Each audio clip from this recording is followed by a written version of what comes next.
പ്രിയ ബഹുമാനപ്പെട്ട സിസ്റ്റേഴ്സ്, സഹോദരി സഹോദരന്മാരെ, ഈശോ മിശിഹായിക്ക് സ്തുതിയായിരിക്കട്ടെ. എപ്പോഴും സ്തുതിയായിരിക്കട്ടെ. നമുക്ക് പരസ്പരം സ്തുതി പറയാം.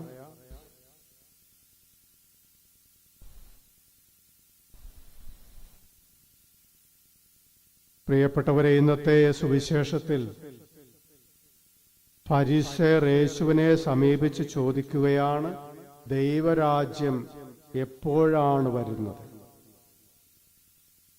യേശു അതിന് മറുപടിയായിട്ട് പറയുന്നത് ഇങ്ങനെയാണ്, ദൈവരാജ്യം നിങ്ങളുടെ ഇടയിൽ തന്നെയാണ്.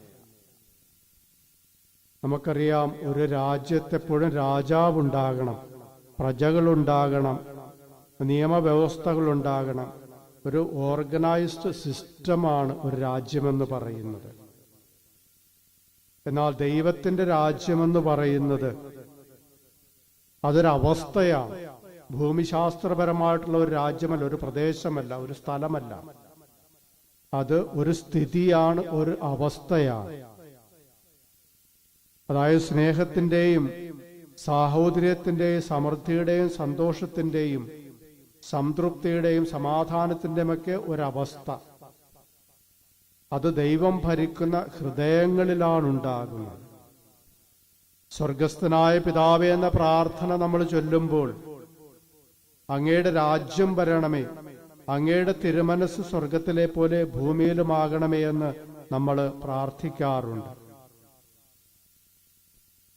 അപ്പോൾ നമ്മുടെ ഹൃദയം ദൈവമാണ് ഭരിക്കുന്നതെങ്കിൽ മാത്രമേ ഈ ഒരവസ്ഥ, സ്നേഹത്തിന്റെയും സമാധാനത്തിന്റെയും സന്തോഷത്തിന്റെയും അവസ്ഥ അവിടെ നമുക്ക് അനുഭവിക്കുവാനായിട്ട് സാധിക്കുകയുള്ളൂ.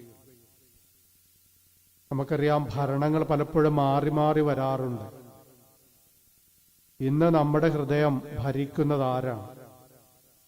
പൗലോസ്ലീഹ പറയുന്നു, നിങ്ങളുടെ ശരീരം ദൈവത്തിന്റെ ആലയമാണ്. ദൈവത്തിന്റെ ആലയമായ നമ്മുടെ ശരീരത്തെ ദൈവമാണ് ഭരിക്കുന്നതെങ്കിൽ തീർച്ചയായിട്ടും നമുക്ക് ഈ സമാധാനവും സന്തോഷവും അനുഭവിക്കുവാനായിട്ട് സാധിക്കും. ദൈവമല്ലാതെ നമ്മുടെ ഇഷ്ടമനുസരിച്ച്, ദൈവത്തിന്റെ ഇഷ്ടം മാറ്റി നിർത്തിക്കൊണ്ട് നമ്മുടെ ഹിതമനുസരിച്ച് നമ്മൾ ഭരിക്കാൻ തുടങ്ങുകയാണെങ്കിൽ, അല്ലെങ്കിൽ മറ്റു പലതുമാണ് നമ്മളെ ഭരിക്കുന്നതെങ്കിൽ, പ്രിയപ്പെട്ടവരെ, നമുക്കവിടെ സമാധാനവും സന്തോഷവും സംതൃപ്തിയുമൊന്നും അനുഭവിക്കുവാനായിട്ട് സാധിക്കില്ല. അവിടെ കലഹവും യുദ്ധവും ദാരിദ്ര്യവുമൊക്കെ ആയിരിക്കും. ദൈവം ഭരിക്കുന്ന ഹൃദയത്തിലാണ് എപ്പോഴും സമൃദ്ധിയും സമാധാനവും സന്തോഷവും ഐശ്വര്യവുമൊക്കെ ഉണ്ടാകുന്നത്. നമുക്ക് കർത്താവ് നൽകുന്ന ഉപദേശം സ്വീകരിച്ചുകൊണ്ട് നമ്മുടെ ഇടയിലുള്ള ആ ദൈവരാജ്യത്തിന്റെ വിസ്തൃതിക്ക് വേണ്ടി, സമൃദ്ധിക്ക് വേണ്ടിയിട്ട് നമുക്ക് പരിശ്രമിക്കാം.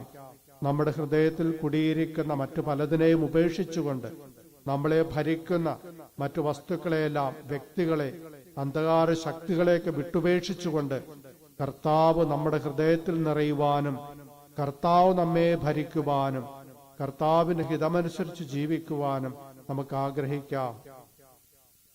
കർത്താവിന്റെ ഇഷ്ടമനുസരിച്ച് ജീവിക്കാതെ പോയ നിമിഷങ്ങളെ ഓർത്ത് നമുക്ക് പശ്ചാത്തപിക്കാം. നമ്മുടെ ഭരണം മറ്റു പലതിനും വിട്ടുകൊടുത്ത നിമിഷങ്ങളെ ഓർത്ത് നമുക്ക് ദൈവത്തോട് മാപ്പപേക്ഷിച്ചുകൊണ്ട് തിരികെ വരുവാനും ദൈവം ആഗ്രഹിക്കുന്ന രീതിയിൽ ജീവിതം നയിക്കുവാനുമായിട്ട് നമുക്ക് ആഗ്രഹിച്ചുകൊണ്ട് ഈ ദിവ്യബലി ഭക്തിയോടെ നമുക്ക് അർപ്പിക്കാം.